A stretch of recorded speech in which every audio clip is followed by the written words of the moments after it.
Hello friends. So let's see the quick revision of the chapter thermodynamics for your entrance exam. Thermodynamics म्हणल्यानंतर सगळ्यात कुठून आपण सुरुवात करायला पाहिजे thermodynamicsची. So thermodynamics is basically the macroscopic science. The important point of thermodynamics that it depends on the initial and final state of the system. हे तुम्ही तुमच्या बेसिक्स मध्ये शिकलेला आहात. एंट्रन्सच्या अँगलने या थर्मोडायनामिक्सवर नेमके काय प्रश्न विचारले जातात हे आपण आता बघणार आहोत. सो थर्मोडायनामिक्स मध्ये जो सगळ्यात इम्पॉर्टंट कॉन्सेप्ट आहे जे बेसिक आहे अगदी that is system and surrounding. So या सिस्टीमवर कुठल्या प्रकारचे प्रश्न विचारले जाऊ शकतात. You know that there are three types of system depending on the exchange of energy as well as matter with the surrounding. So probably सगळ्यांना basic definition माहिती आहे that in the respective system what happens to the exchange of matter as well as energy with the surrounding. Okay. यावर एक common विचारला जाणारा प्रश्न मी तुम्हाला सांगू इच्छिते that is about the isolated system. You know that what is isolated system? Neither the matter nor the energy is exchanged with the surrounding and that is called as isolated system. So isolated system मध्ये commonly विचारलं जाणारं जे example आहे that is thermos flask. So the question will be like this, a very basic question in CET exam की thermos flask हे नेमकं कशाचं example आहे. Thermos flask is the example of isolated system. Types of system नंतर या thermodynamics मध्ये जर तुम्ही बघितलं तर that is the important concept is types of properties for your entrance exam. My dear friends, this is really very very crucial part. Types of properties ज्या कोणावर depend असतात तर which depends on amount of substance, amount of matter. Okay. So you must be familiar that there are two types of properties which depends on which are related basically ज्याच्या basis वर आपण याचं classification करतो. What are those two types of properties? It is intensive properties and extensive property. I hope तुमच्यापैकी सगळ्यांना intensive property काय असतं आणि एक्सटेन्सिव्ह प्रॉपर्टी काय असतं याची डेफिनेशन किंवा याचा कॉन्सेप्ट माहिती असेल. Intensive properties are those properties whose value does not depend on amount of substance, amount of matter. Whereas extensive properties म्हणजे अशा properties की ज्यांची value amount of substance वर depend आहे. I for independent असं लक्षात ठेवलं तरी चालेल. सो क्विकली जर आपण बघितलं की कोणत्या कोणत्या नॉर्मल क्वेश्चन्स कुठले कुठले येऊ शकतात intensive property. So obviously yes density, त्यानंतर surface tension. I am just highlighting few of the properties here. Then temperature, right. त्यानंतर refractive index. So all these are what, these are the intensive property. मी एका अतिशय महत्वाच्या मुद्द्याकडे येणार आहे intensive आणि extensive.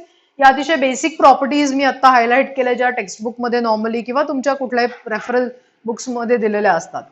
Extensive property which depends on amount of matter, amount of substance. Obviously mass घेऊया आपण, व्हॉल्यूम घेऊया, ओके, किंवा मोल. सो हे कोण असतील मला सांगा. These are the properties which depends on amount of substance. Okay. खूप कॉमनली यावर एक थोडासा आपण असं म्हणूया की थोडस डिफिकल्टी लेवल वाढवून असा क्वेश्चन विचारला जातो की heat capacity. I just write here what is this heat capacity. Heat capacity काय आहे. Is it extensive property or it is a intensive property. Very fabulous question. Heat capacity is basically the extensive property, my dear friend. Just highlight if you are taking the notes. Heat capacity is the extensive property. You might be knowing the definition of heat capacity. If not, I'll tell you. Heat capacity is the amount of heat required to increase the temperature of a substance through unit degree 1 degree Celsius. Okay. So थोडक्यात यामध्ये आपण amount of substance specify केलेला नाहीये. त्यामुळे ज्या प्रमाणात आपण amount of substance बदलू त्या प्रमाणात amount of heat required would change for that 1 degree and that's why as it depends on amount of substance या हीट कपॅसिटीला आपण काय म्हणतो एक्सटेन्सिव्ह प्रॉपर्टी असं म्हणतो. Okay, very very important concept. Okay, similarly मी इथे मुद्दाम या बाजूला लिहिते स्पेसिफिक हीट हा शब्द आपण ऐकलाय, वेअर ॲज याच्या सारखाच हीट कपॅसिटी सारखाच आणखीन एक शब्द आपण ऐकलाय that is molar heat capacity. Let's first discuss specific heat म्हणजे काय. तुमच्यापैकी सगळ्यांना जवळपास डेफिनेशन माहिती असेल. If you don't know I will tell you what is the definition. Specific heat is the amount of heat which is required to increase the temperature of 1 gram of substance through 1 degree Celsius. आता या ठिकाणी काय difference आहे heat capacity आणि specific heat मध्ये. We have defined the amount of substance which is 1 gram. So I repeat, the amount of heat required to increase the temperature of 1 gram of substance through 1 degree Celsius. इथे 1 gram आपण already काय म्हणतो fix केलाय and that's why it will not depend further on amount of substance because it's already done. Okay, आणि त्यामुळे ही कोण असणार आहे मला सांगा. It is a intensive property. Clear. So specific heat is a intensive property. Similarly logically आपण सांगू शकतो की मोलर हीट कपॅसिटी काय असेल. जसा स्पेसिफिक हीट मध्ये 1 ग्रॅम ऑफ सबस्टन्स आपण डिफाइन करतो, molar heat capacity means 1 mole of substance. बाकी शब्द मोल कशाशी रिलेटेड आहे. So what is molar heat capacity. It is the amount of heat required to increase the temperature of 1 mole of substance through 1 degree Celsius is called as molar heat capacity. So इथे सुद्धा आपण 1 mole हा specify केलाय amount आणि त्यामुळे molar heat capacity सुद्धा काय झाली आहे इंटेन्सिव्ह प्रॉपर्टी. सो मला नाही वाटत की याच्यापेक्षा वेगळं काही अजून विचित्र काही तुमच्या एंट्रन्स एक्झाम मध्ये व्हायला पाहिजे. So these are the beautiful examples. If you just highlight, if you take all the notes, मला असं वाटतं हा पॉइंट कव्हर होईल. Okay, after types of properties पुढचा महत्वाचा क्वेश्चन यावर येऊ शकतो आणि तो म्हणजे स्टेट फंक्शन. आणि absolutely correct, you guessed right, and that is path function. Okay, what is path function. Those properties which depends on the path followed, ज्या फक्त इनिशियल आणि फायनल स्टेट ऑफ द सिस्टमवर डिपेंड नाहीये, ज्या पाथवर depend आहे त्याला आपण पाथ फंक्शन असं म्हणतो. अतिशय कॉमनली विचारला जाणारा प्रश्न that is work and Q. First law of thermodynamics मध्ये हे जे दोन महत्वाचे आपल्याला ज्या सिम्बॉल्स दिसतात that is what both our path function. It depends on the path followed by the system, work and Q. Whereas what is state function? State function which only depends on initial and final state of the system, which does not depend on path followed by the system. So delta E किंवा नवीन जो notation आपण यामध्ये बघितला that is delta U. So change in internal energy, that is what, that is a state function. Pressure, volume, temperature, you know that these are also the state function that you already know. Okay, so this is about the state function and path function. यानंतर पुढचा प्रश्न जो आपल्याला विचारला जातो that is types of processes. Yes, so मला असं वाटतं सगळ्यांना या 4 प्रोसेसेस नक्की माहिती आहे, बरोबर, आणि त्याचा अर्थ माहिती आहे. So quickly I will write down without wasting the time. Isothermal, adiabatic, isochoric and isobaric. So my dear friends, these are the 4 different types of process. What will be the probable question which was many times appear in your entrance exam, that write the expression for this, what happens actually to temperature, volume, असा प्रश्न यावर विचारला जातो. So when I say isothermal, it is delta T equal to 0 and T is constant. खूप वेळा मजेदार घटना घडतात, चुकून घडतात पण होतात, की आपण इतकं या झिरोला फोकस करतो. नाही मॅम आमच्याकडे त्याला सिली मिस्टेक असं म्हणतात. सांगू काय, की पटकन ऑप्शन दिलेलं असतं T0 आणि पटकन आपण हे सिलेक्ट करतो आणि 0 मार्क मिळून परत घरी येतो. ओके, सो T0 नाहीये, लक्षात घ्या. T is constant and delta T is 0. Okay, so change in temperature is 0. That means temperature of this process of this particular process remains constant. So हा पहिला महत्वाचा मुद्दा आहे. वन्स यू अंडरस्टँड की दोघांमधला फरक काय, सोपं पुढचं काम आहे. Adiabatic where there is no heat exchange, okay, Q equal to 0, the symbol is. Isochoric where volume remains constant, and that's why you can say delta V equal to 0, change in volume is 0. And finally isobaric where pressure is constant, and that's why delta P equal to 0. So these are the 4 different types of processes की याचा वापर करून आपल्याला पुढचा महत्वाचा law लिहिता येतो, which is very commonly asked question in your entrance exam, that for a particular process you write, yes you guessed right, first law of thermodynamics. कसा लिहायचा वेगवेगळ्या प्रोसेस साठी हे नॉर्मल क्वेश्चन्स विचारले जातात. आय थिंक यामध्ये कुठल्याही प्रकारचा प्रॉब्लेम नसावा. आता टाइप्स ऑफ प्रोसेसेस नंतर पुढची महत्वाची गोष्ट म्हणजे काय तर पुढचा महत्वाचा concept, before I write first law of thermodynamics. तर फर्स्ट लॉ ऑफ थर्मोडायनामिक्स लिहायच्या आधी मी जरा वर्क डन वर जे 2 महत्वाचे इक्वेशन्स आहेत ते I put here. Okay, so work done मध्ये बरेचदा गफलत होते कोणता फॉर्म्युला वापरायचा यावर, आणि नेमकं परीक्षेला तिथेच तुम्हाला फसवायचं असतं. सो आपण नाही फसायचं. Work done against constant external pressure. Yes, against constant external pressure ज्या वेळेला आपण वापरतो बाळांनो, त्यावेळेला फॉर्म्युला येणार तुमचा W equal to minus PEX delta V. You know that why this minus is there. This is just to indicate, it's a sign in thermodynamics, and that is used to indicate that the work is of expansion. That means what is expansion?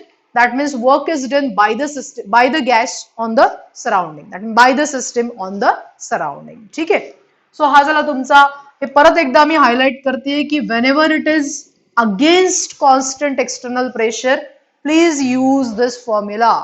But ज्या वेळेला तुम्हाला म्हणलं जातं की work done for isothermal, याही पेक्षा reversible हा शब्द ज्या वेळेला तिथे येणार, work done in isothermal reversible process, you can't use this formula.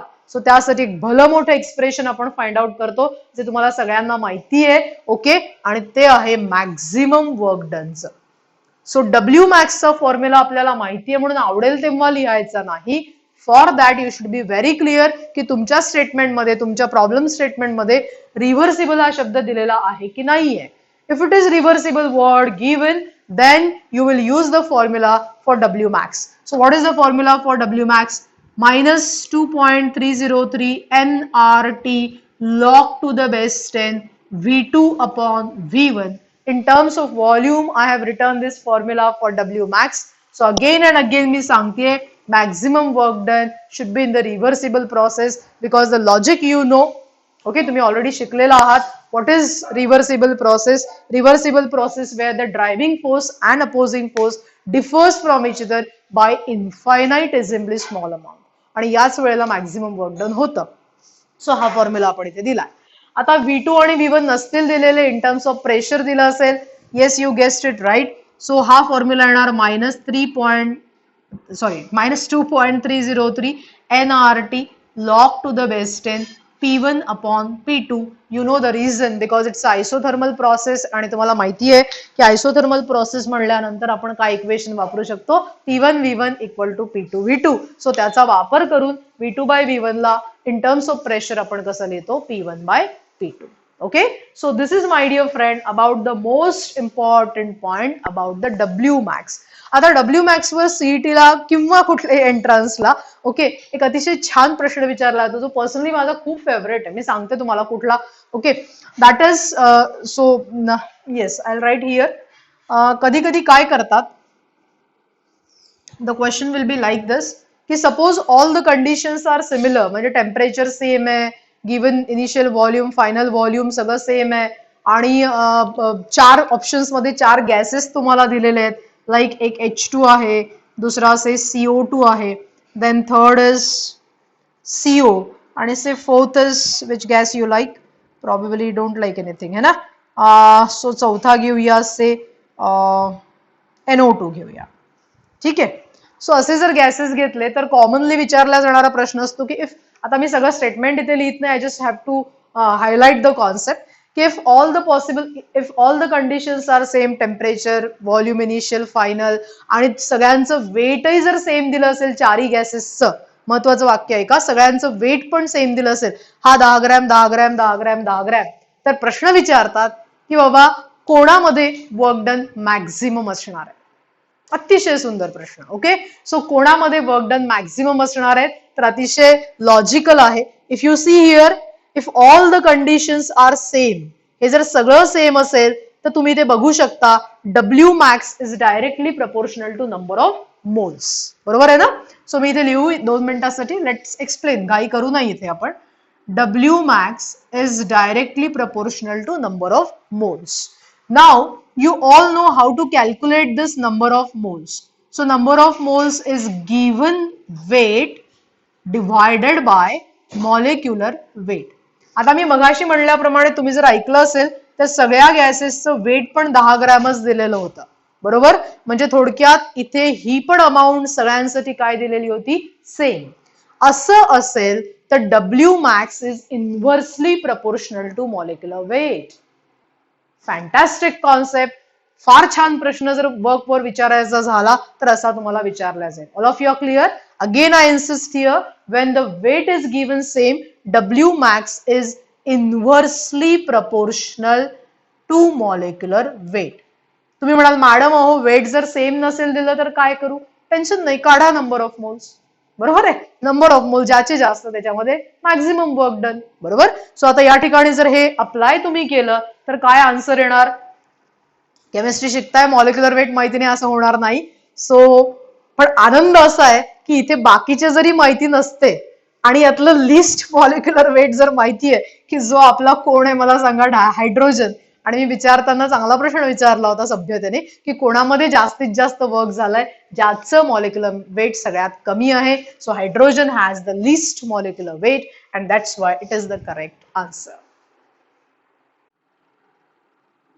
Okay, so let's proceed in thermodynamics and let's see a beautiful as well as important concept. तुम्हाला सगळ्यांना कळलं असेल मी काय म्हणणार आहे. Absolutely first law of thermodynamics. Okay, शक्यतो entrance exam म्हणली की यावर प्रश्न यायला पाहिजे. It might be a very theoretical question की out of the following which is the correct statement of the law and all that. So for example, total internal energy of the isolated system remains constant. Okay, energy cannot be created nor destroyed. हे सगळे statements तुम्हाला माहिती आहे. The important thing is it's mathematical statement ज्यावर MCQ येतो. That is delta U equal to Q plus W. Many a times the problem with first law of thermodynamics, obviously for the students, not for the law. Okay, so त्यांचा problem असा होतो की जे sign conventions असतात त्यामध्ये प्रचंड गडबड करण्याची एक नॅचरलच टेंडन्सी असल्यामुळे मुलांमध्ये, म्हणजे सॉरी टू से तुमच्यामध्ये नसली तर, पण ही गडबड होते. So for that you should be very clear with the sign conventions. So when I say delta U is positive, internal energy increases. When I say it's negative, internal energy decreases. When Q is positive, absolutely correct, the heat is absorbed, and when Q is negative, the heat is evolved. And what is W when it is negative? The work done is of expansion, that is the work done is by the system on the surrounding, by the gas on the surrounding, that is work of expansion. आणि W जर का positive असेल तर it is work of compression done by surrounding on the system. So when work is done by the surrounding on the system it will be considered as positive. ठीक आहे. So with this sign conventions यावर normal question असा येतो की suppose एखादी system आहे ज्यामध्ये से 400 joule heat एब्झॉर्ब केली आहे. ओके, आणि work done by the gas हे 120 जूल आहे. जस्ट एक्झाम्पल म्हणून मी देते. सो आता इथे महत्वाचा मुद्दा येणार की what is delta U. So हा वर्कची साईन तुम्हाला नेमकी घ्यायची आहे इथे. सो मी आता असं म्हणलं होतं की 400 joule is absorbed by the system and 120 joule of work is done by the system on the surrounding.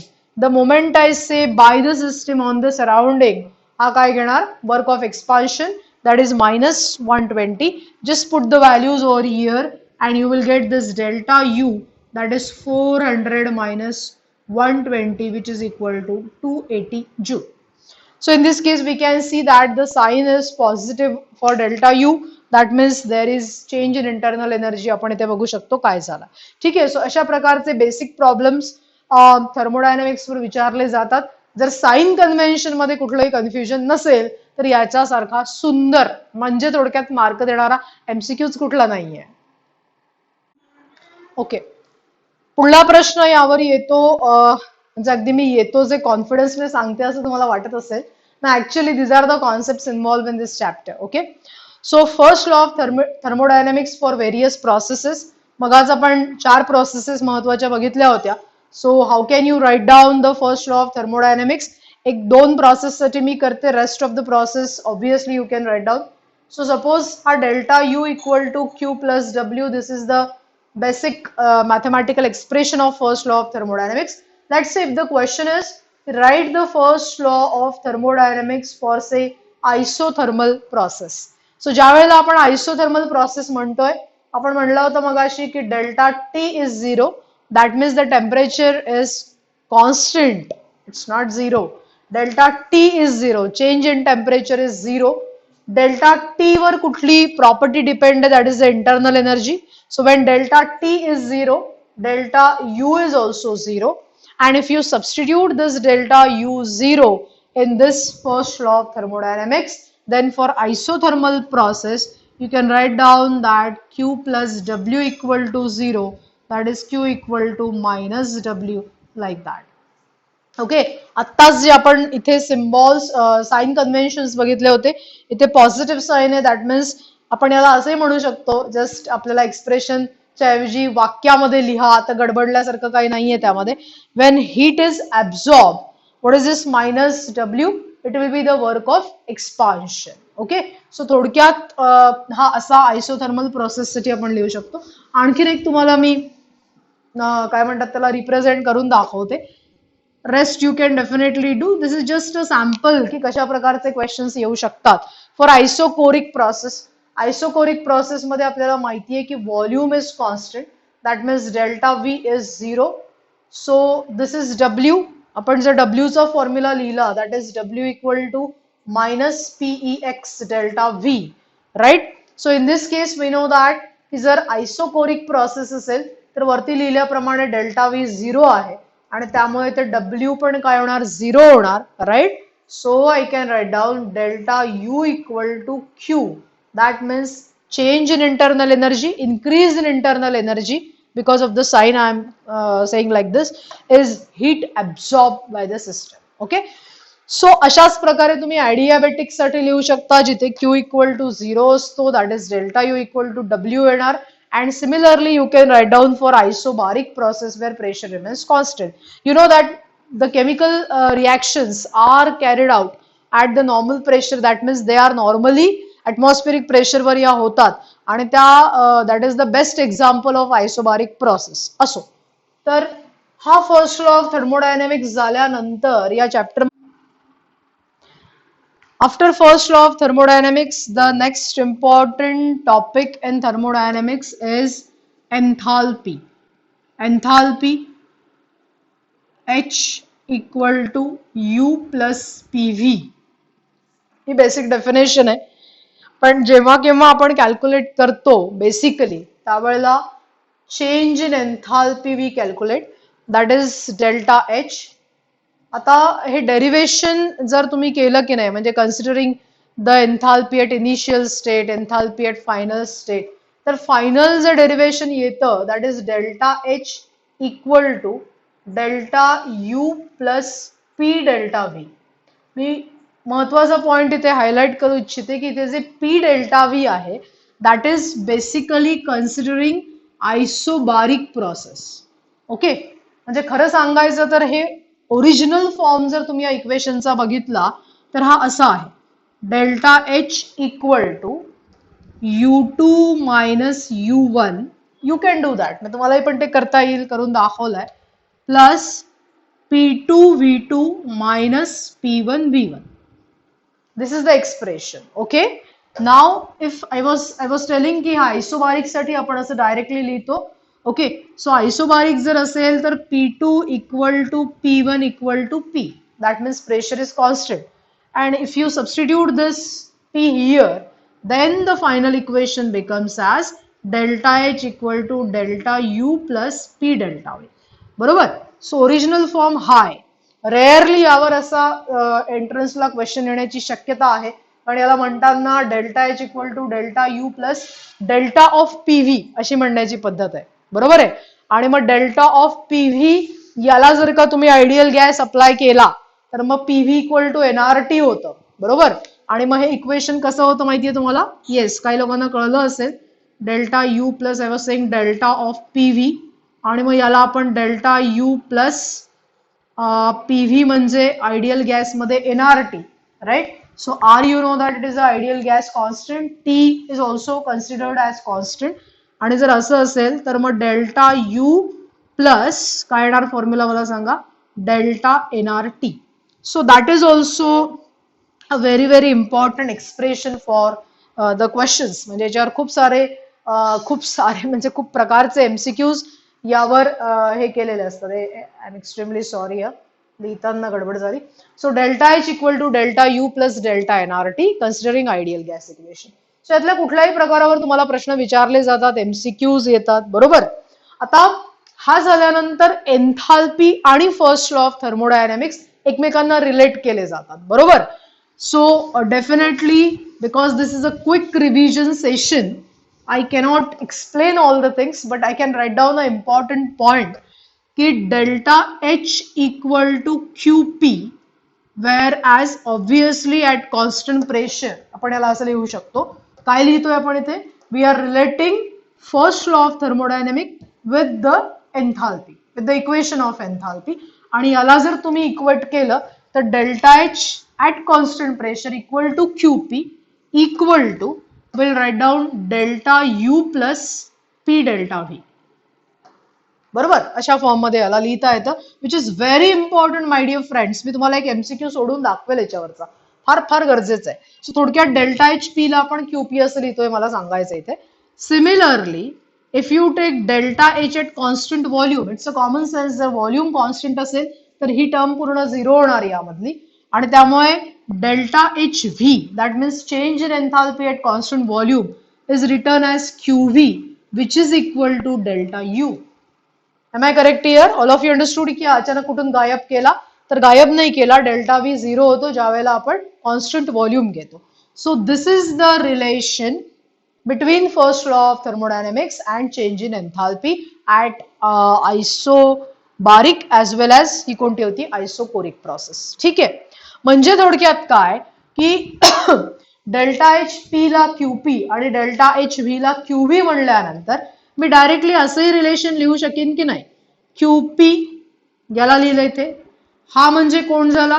क्यूव्ही, आणि प्लस पी डेल्टा व्ही ला मगाशी आपण लिहिलं होतं delta NRT.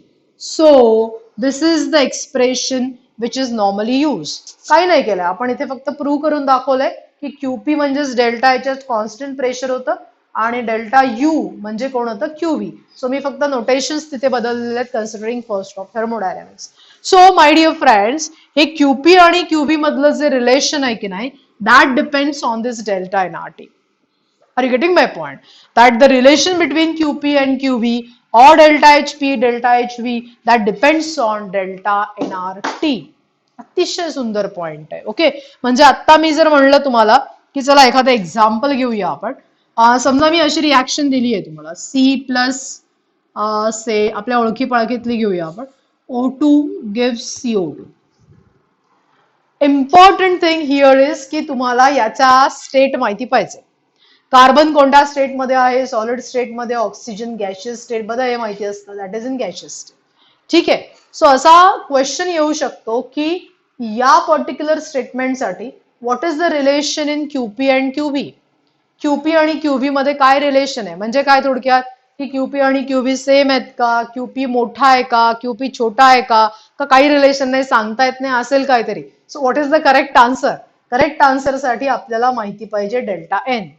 What is delta n? As I told you so many times, this is on the basis of application of ideal gas equation. Delta n is change in number of moles, that is for gaseous product and gaseous reactant. Okay? म्हणजे थोडक्यात मला जर का इथे QP आणि क्यूव्ही चे relation दाखवायचं असेल, बरोबर, तर मला हे आधी लिहावं लागेल. समजून घ्या तुम्ही शांतपणाने. It's very very important MCQ in thermodynamics. So what is delta N here? It is N2 minus N1. What is N2? Number of moles of gaseous product minus what is N1? Number of moles of gaseous reactant. So number of moles of gaseous product minus number of moles of gaseous reactant हे जर तुम्ही केलात तर या वरती दिलेल्या equation साठी बघा काय येणार डेल्टा एन. ओरली करताच येतं, आता मी सोडून दाखवते for everyone. So what is the value of N2? इथे 1 मोल गॅशियस प्रोडक्ट आहे मायनस हा कार्बन आपण घेणार नाही because that is not in the gaseous state. We want only the change in gaseous product and gaseous reactant. So इथे सुद्धा O2 चा 1 mole. So what is delta N my dear friend? 0. जर delta N 0 असेल तर QP बरोबर काय? तर Q V. म्हणजेच delta H at constant pressure equal to delta H at constant volume. ठीक आहे. सो अगदी सोपा मुद्दा या ठिकाणी असा आहे की if you know the value of delta N, that means if you know the change in number of moles, you can relate Q P and Q V. Is it clear? मग बाजूला तुम्ही या इक्वेशन वरनं 3 महत्वाचे पॉइंट कधी पण लिहू शकता. दॅट इज की डेल्टा एन जर पॉझिटिव्ह असेल तर काय? जर डेल्टा एन पॉझिटिव्ह असेल तर क्यूपी हा क्यूव्ही पेक्षा मोठा असेल. Right? By common sense you can write down. Delta N जर का नेगेटिव्ह असेल, ही जर व्हॅल्यू जर का मायनस असेल तर then Q P is less than Q V. आणि आत्ताच सांगितल्याप्रमाणे जर का डेल्टा एन 0 असेल तर Q P equal to Q V. I wish की याच्यावर जर क्वेश्चन आला तर तुम्हाला नक्की सोडवता येईल. इन टर्म्स ऑफ क्यूपी जर डेल्टा एच पी लिहिलं असेल तरी पण हेच अप्लिकेबल आहे. In terms of delta U Q V लिहिल्या जाईल. हे मी आता वरती इथे दाखवलं. ठीक आहे. So this is all about a very important topic and the related MCQs on enthalpy. You all know that what is delta H? It is a state function. Delta H काय मला सांगा? State function. It depends only on the initial and final state of the system, doesn't depend on the path followed by the system. हे कोणी सांगितलं होतं? Absolutely correct. हेश law ने हे सांगितलेलं आहे आणि त्याचं अप्लिकेशन आपण करतो. बरोबर आहे की ज्याच्यामध्ये हा बेसिकली चेंज इन एन्थाल्पीचं स्टेटमेंट दिलेलं आहे. Anyway, so this was about important topic that is enthalpy. आता या एन्थाल्पीवर एमसीक्यूज जे आणखीन एका वेगळ्या प्रकारचे येतात, that is the different types of delta H. Okay, वेगवेगळे जे प्रकार आहेत. ठीक आहे. सो अर्थात त्यामध्ये खूप व्हरायटी आहे, पण निदान महत्वाचे जे तुमच्या परीक्षांना येऊ शकतात that is what? That is the change in enthalpy, म्हणजे delta H fusion, delta H vaporization and delta H sublimation. What is delta H fusion? Yes, it is the enthalpy change. You know the definition. What is delta H fusion? It is the enthalpy change when 1 mole of solid is converted into liquid at particular conditions of temperature and pressure. Okay, so delta H fusion म्हणजे basically काय होतं मला सांगा? When I'll just write down solid to liquid, that is a change. Similarly, what is delta H vaporization? When liquid is changed to vapor, obviously 1 mole temperature condition हे definition साठी गरजेचं आहे. आणि तिसरा प्रकार, it is delta H sublimation. You know that when solid is directly converted into the gaseous state. So we can simply write down the relation, that is delta H sublimation equal to delta H fusion plus delta H vaporization. This is a very important mathematical expression. इथे काय apply केलेलं आहे तुम्हाला माहिती आहे? It is the Hess law which is applied over here. Anyway, so हा झाला delta H चे हे 3 महत्वाचे पॉइंट. त्यानंतर डेल्टा एच ॲटमायझेशन असतं. You know that Wien 1 mole of compound is म्हणजे 1 मोल ऑफ कोव्हॅलंट बॉन्ड सगळे ब्रेक केल्यानंतर they are converted into the atoms. So यांच्यासाठी जो काय एन्थाल्पी चेंज असेल that is called as enthalpy change, that is delta H for atomization. Okay, what is delta H? Ionization. या सगळ्या ठिकाणी तुम्ही जे बघताय म्हणजे ॲटमायझेशन आणि आता जे मी बोलणार आहे ionization, in that you know the energy is absorbed. Okay, it's endothermic process, right? So basically तुम्हाला याच्या बेसिसवर डेल्टा एच पॉझिटिव्ह आहे का निगेटिव्ह आहे हेही क्वेश्चन्स विचारले जातील. त्या मुद्द्याकडे येऊया आपण. आधी मी फक्त वेगवेगळे टाइप्स सांगते. काही प्रॉब्लेम यामध्ये कोणाला? Fine. Now after this in thermochemistry ज्या वेळेला हा डेल्टा एच वापरला जातो, अतिशय सुंदर क्वेश्चन्स, अतिशय सुंदर या शब्दाचं मला हसू आलं. सो अतिशय सुंदर क्वेश्चन्स यावर विचारले जातात. And that is, yes you guessed right, delta H F. Delta HF means what? It is the heat of formation. And delta HC, the most popular MCQ. बरेचदा पोरांना कन्फ्यूज होतं. ओके, की काय याचा नेमका अर्थ आहे, तर मी नक्की सांगायचा प्रयत्न करेल तुम्हाला. Delta HC that is the enthalpy of combustion. Okay, आता इथे खूपदा एखादा MCQ पण आपण घेऊया किंवा एखादा कॉन्सेप्ट पण घेऊया. But I will first explain, try to understand what is delta HF. Of course, it is delta H. That means it is the enthalpy change accompanying a particular reaction. पण हे सगळी जी लांबलचक स्टोरी आहे याच्यामध्ये एक महत्वाचा मुद्दा असतो आणि तो म्हणजे फॉर्मेशन साठी हा एन्थाल्पी चेंज दिलेला आहे. The moment I write here formation, my dear friend, the enthalpy change is considered for formation of 1 mole of substance. इथे तुम्ही थांबू नका. हा जर का तुम्ही डेफिनेशनचा एंड केला तर मार्कांचा एंड इथे होतो. So it is the enthalpy change accompanying the formation of 1 mole of compound from its constituents. That is very important. Constituent elements पासून त्या कंपाऊंडचा ज्यावेळेला 1 मोल तयार होतो त्यावेळेला जो काय एन्थाल्पी चेंज आहे that is delta H F. म्हणजे काय सोप्या भाषेमध्ये, की अतिशय सुंदर प्रश्न यावर विचारला जातो आणि मला वाटतं तुम्ही लोकांनी आतापर्यंत खूप चांगली प्रॅक्टिस जर केली असेल तर you must have came across with this. Out of this which is the enthalpy of formation. So या दोन्ही पण एन्थाल्पी ऑफ फॉर्मेशन नाहीये. ओके, एन्थाल्पी ऑफ फॉर्मेशनची डेफिनेशन आपण आता काय बघितली, it is for the formation of 1 मोल. इथे तर दोन्ही बाजूला 1 मोल दिसतोय, मग दोन्ही का नाहीये, कारण की it is from the basic constituent. म्हणजे कार्बन डायऑक्साईडचे बेसिक जे एलिमेंट आहे कार्बन आणि ऑक्सिजन त्याच्यापासून ज्यावेळेला 1 मोल कंपाऊंड तयार होतो that is delta H F. So this will not represent the delta H F. Okay, त्यामुळे ही गडबड खूपदा पोरांची होते. इकडे 1 बघतो आपण, ली डेल्टा एच एफ असं नाही. Consider the basic constituents. ठीक आहे. Delta H F can be positive or negative. It can be exothermic process, it can be endothermic process. तुम्हाला एव्हाना माहितीच झालेलं असेल की जरी आपण आता ते छेडलो नाही त्या मुद्द्याला तरी सुद्धा की एक्झोथर्मिक प्रोसेसमध्ये delta H is negative. In exothermic process products are more stable as compared to reactant. Very popular MCQ.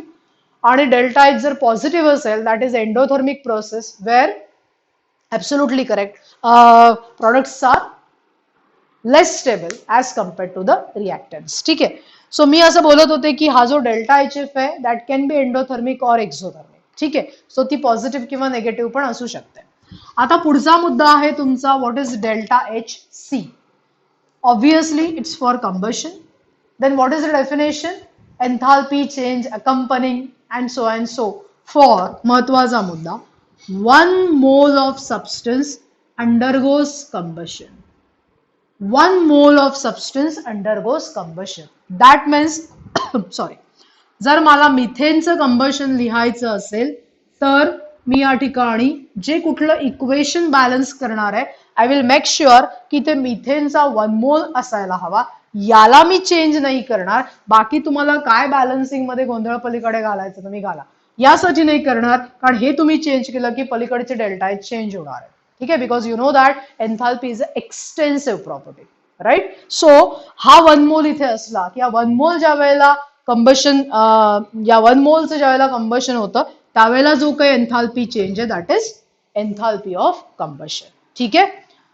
Enthalpy of combustion is generally negative. Combustion is a exothermic process. म्हणजे रिॲक्शन दिल्यानंतर आपल्याला कळतं की असा प्रश्न येतो, 4 options देतात, म्हणतात ओळखा पाहू यामधलं कोणतं कंबशन आहे.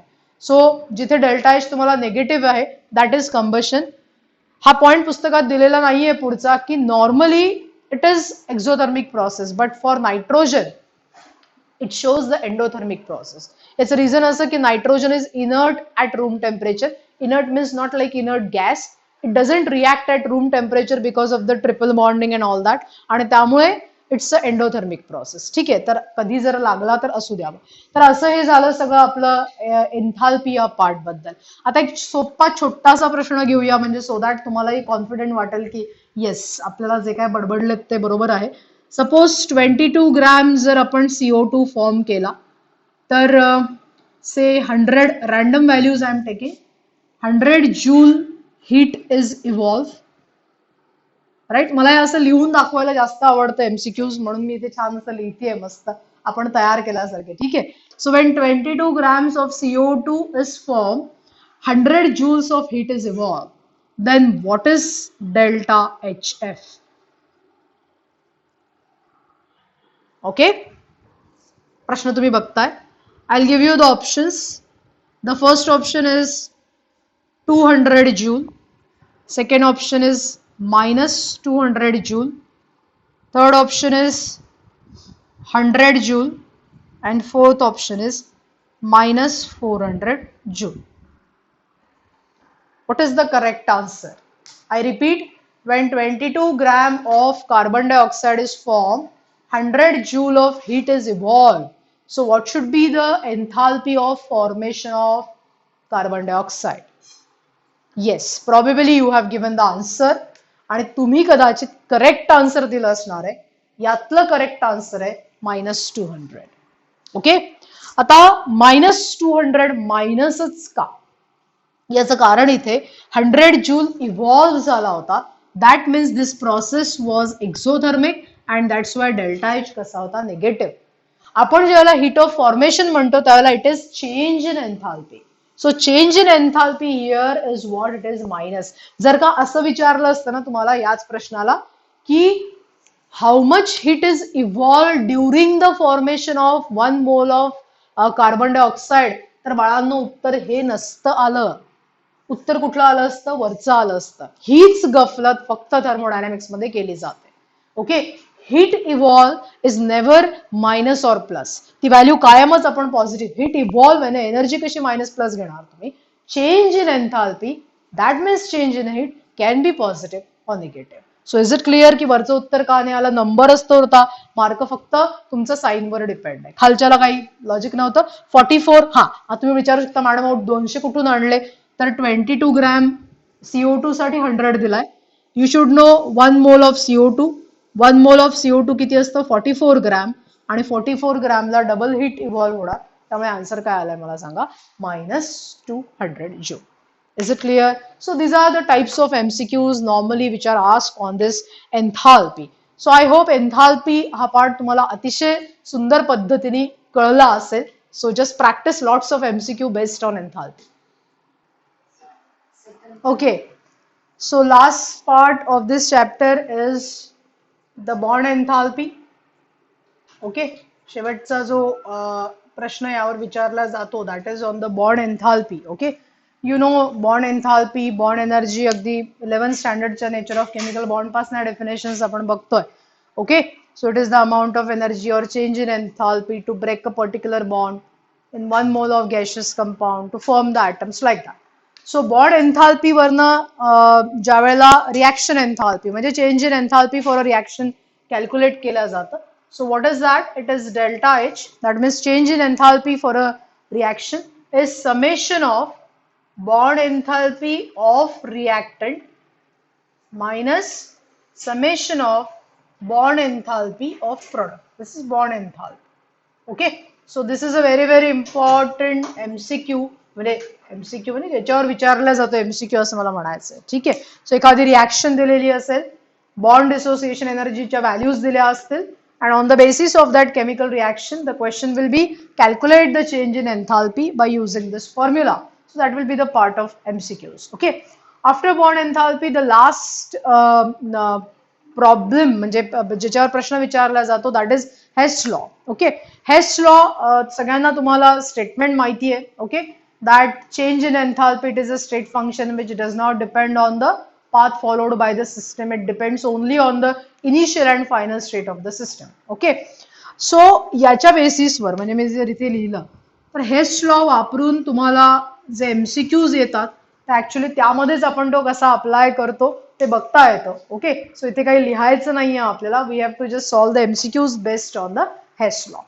सो असा सगळा हा थर्मोडायनॅमिक्स आहे. आणि जाता जाता थर्मोडायनॅमिक्सचा जो शेवटचा पार्ट आहे ओके ज्याच्यावर एक सुंदरसा एमसीक्यू जनरेट होतो आणि तो म्हणजे entropy. So it is the measure of randomness of a system. It is the measure of disorder in the system. Okay. Which is represented by the symbol S. Right. So एक mathematical expression तुम्हाला सगळ्यांना delta एसचं माहिती असेल. Delta S is Q reversible upon T. So based on that MCQ will be की तुम्हाला delta H क्यूच्या value दिल्या असतील, टेम्परेचर दिलं असेल आणि त्याच्या बेसिसवर तुम्हाला एंट्रॉपी चेंज कॅल्क्युलेट करावा लागेल. ओके. एखादी प्रोसेस स्पॉन्टॅनियस आहे, नॉन स्पॉन्टॅनियस आहे का इक्विलिब्रियमला आहे हे सगळं शोधण्यासाठी त्याची जी सगळी समरी जर तुम्ही केली त्या सगळ्या कॉन्सेप्ट मधनं सुंदर सुंदर तुम्ही गेला सेकंड लॉ ऑफ थर्मोडायनामिक्स आणि त्या सगळ्या तर शेवटी गिब्सने सांगितलेलं एक इक्वेशन आपल्याला सगळ्यांना माहिती असलं पाहिजे. And what is that? Absolutely correct. It is delta G equal to delta H minus T delta S. Fantastic MCQs would be generated on this part. पण अगदी सोपा सुंदर आवडता एमसीक्यू असा असतो की बाबा डेल्टा जी 0 असेल त्यावेळेला तुम्ही काय म्हणणार? The process is at equilibrium. Okay. ज्याला डेल्टा जी निगेटिव्ह असेल त्यावेळेला ते काय आहे? It's a spontaneous process. आणि ज्यावेळेला delta G is positive then it is the non spontaneous process. ठीक आहे. या इक्वेशनवर बेस्ड तुम्हाला डेल्टा एच डेल्टा एस च्या व्हॅल्यू दिलेल्या असतील आणि based on that delta G will be calculated. Of course you also know the chart की ज्याच्यामध्ये कोण पॉझिटिव्ह कोण नेगेटिव्ह याचा वापर करून प्रोसेस स्पॉन्टॅनियस आहे की नाही हे सुद्धा तुमच्या एंट्रन्सच्या पुस्तकामध्ये सांगितलेलं आहे. ओके. छानसा आवडता एमसीक्यू सगळ्यांना येतो तो एंट्रॉपीचा की समजा हायड्रोजन दिलाय त्यानंतर 2 लिक्विड दिलेले आणि एक सॉलिड दिलाय आणि प्रश्न विचारला की which of the following will have highest entropy. So you know that entropy किंवा रॅन्डमनेस कोणामध्ये सगळ्यात जास्त आहे? गॅशियस स्टेटमध्ये, देन लिक्विडमध्ये आणि सगळ्यात कमी रॅन्डमनेस कोणामध्ये? सॉलिडमध्ये. सो ऑब्व्हियसली आपल्या प्रश्नाचं उत्तर होतं की हायड्रोजनमध्ये the entropy is maximum. Right. So my dear friends this is all about the beautiful concepts of thermodynamics. Okay. So wish you all the best. Solve the MCQs based on all these points and wish you good luck.